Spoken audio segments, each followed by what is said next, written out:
Shalom, shalom, chers frères et sœurs en Christ, et bienvenue à la Rhapsodie du samedi 22 janvier 2022. Rhapsodie écrite par le pasteur Christo Yakilome, et la lecture vous est offerte par les vérités de l'Évangile.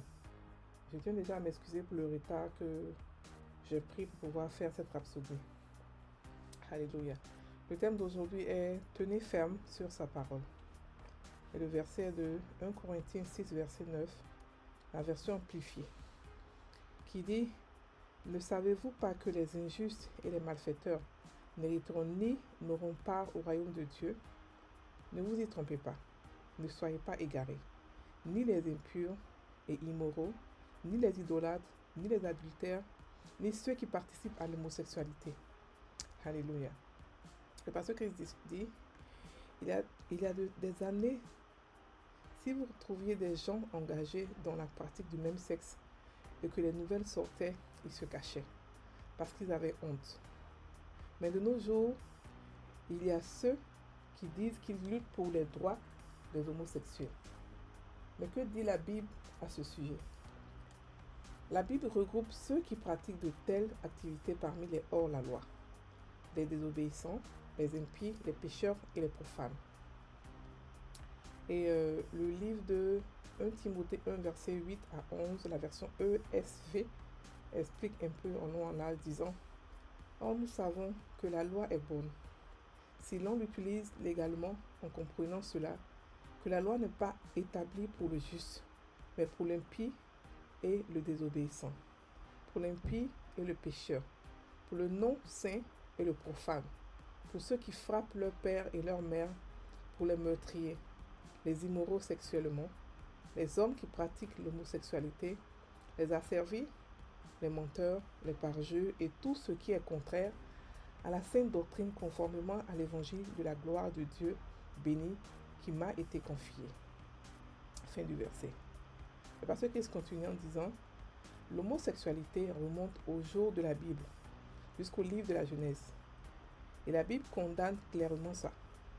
Cela fait partie des raisons pour lesquelles, dans certains milieux, on essaie de se débarrasser de la Bible par tous les moyens, mais cela n'arrivera jamais.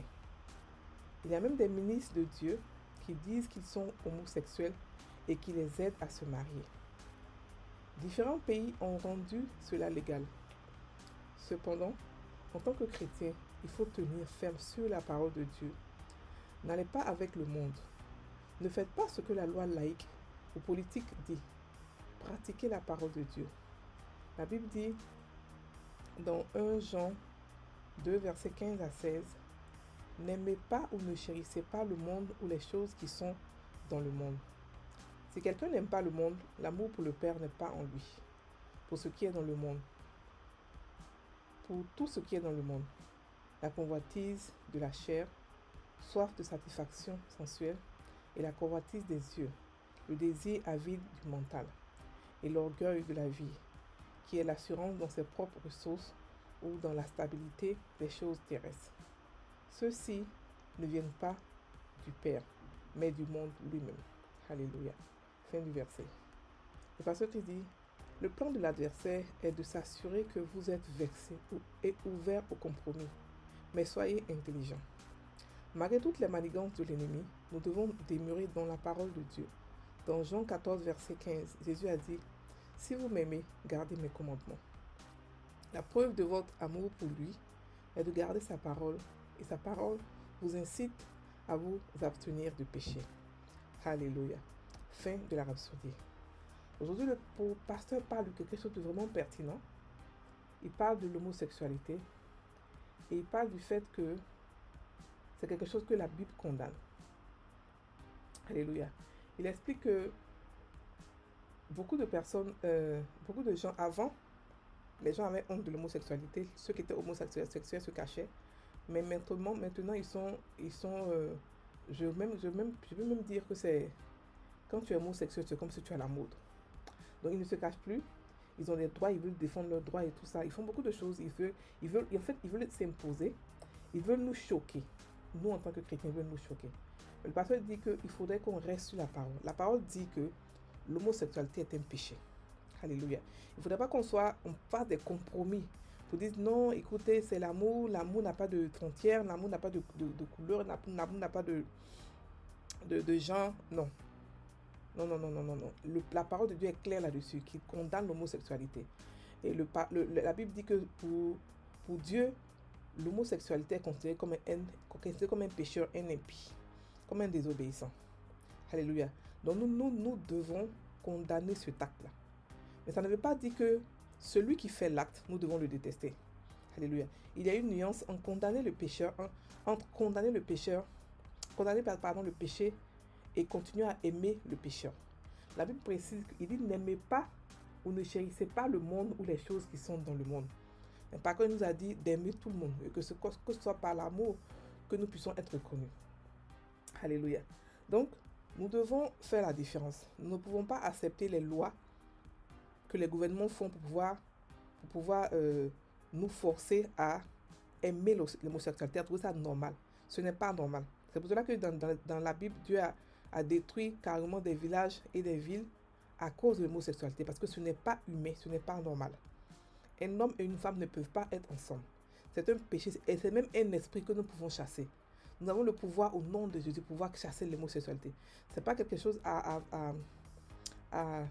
se dire que oh, j'aurais honte de cela. Non, si vous avez ça en vous, vous pouvez voir votre pasteur. Si vous avez assez confiance, il va vous aider dans la prière, dans la méditation surtout. Parce que c'est pas un esprit qui est trop costaud pour ne pas partir. Alléluia, non. Et aujourd'hui, nous voyons même des pasteurs qui sont homosexuels et qui propagent l'évangile de l'homosexualité et qui aident d'autres personnes à se marier. Si les hommes se marient entre eux et les femmes se marient entre eux, qui va faire les enfants? Qui va faire les enfants? Alléluia. Donc la race humaine va s'arrêter. Même les animaux ne sont pas homosexuels. Mais les hommes qui sont humains, qui sont intelligents, ont trouvé bon d'être homosexuels. Et beaucoup d'entre les homosexuels ne sont pas forcément... C'est pas forcément à cause parce qu'ils sont homosexuels ils ont commencé. Non, c'est parce que d'autres sont pour de l'argent, d'autres c'est par rapport au vice et tout ça. Mais c'est pas quelque chose qu'ils sont nés avec. Ils nous font croire que non, ils sont nés comme ça. Bon, c'est pas possible que Dieu fasse des gens homosexuels. C'est pas possible que c'est la société, c'est beaucoup de choses qui rendent que c'est un esprit que nous pouvons chasser. Et aujourd'hui, on a même des dérivés d'homosexualité. On a même des transgenders, des femmes qui deviennent hommes qui deviennent femmes. Et comment très tôt, on a vu des documentaires où ceux qui ont changé de sexe, après ont regretté. Parce que Dieu ne peut pas se tromper. Dieu ne peut pas se tromper pour dire que tu es né garçon, mais que tu te sens comme une femme. Ça, c'est une oppression, c'est même une possession que la personne vit. Et nous, en tant que chrétiens, nous devons les accepter, nous devons les aimer. Nous ne devons pas les repousser parce qu'ils sont homosexuels, non. Nous devons au contraire les accepter avec beaucoup de douceur, beaucoup d'amour, afin qu'ils puissent comprendre que la voie qu'ils ont choisie, c'est une voie qui mène à la perdition. Et que Dieu les aime malgré qu'ils sont comme ça, avec leur péché. Dieu accepte tout le monde. L'Église aussi accepte tout le monde. L'Église aime tout le monde, sans juger, sans condamner. Alléluia. Nous allons passer à la prière. Je vais répéter après moi. Cher Père, merci pour l'Esprit Saint qui me conduit dans la voie de la justice et de la vraie sainteté. Je suis établi à jamais dans ta parole. Je prie pour ceux dont l'esprit a été aveuglé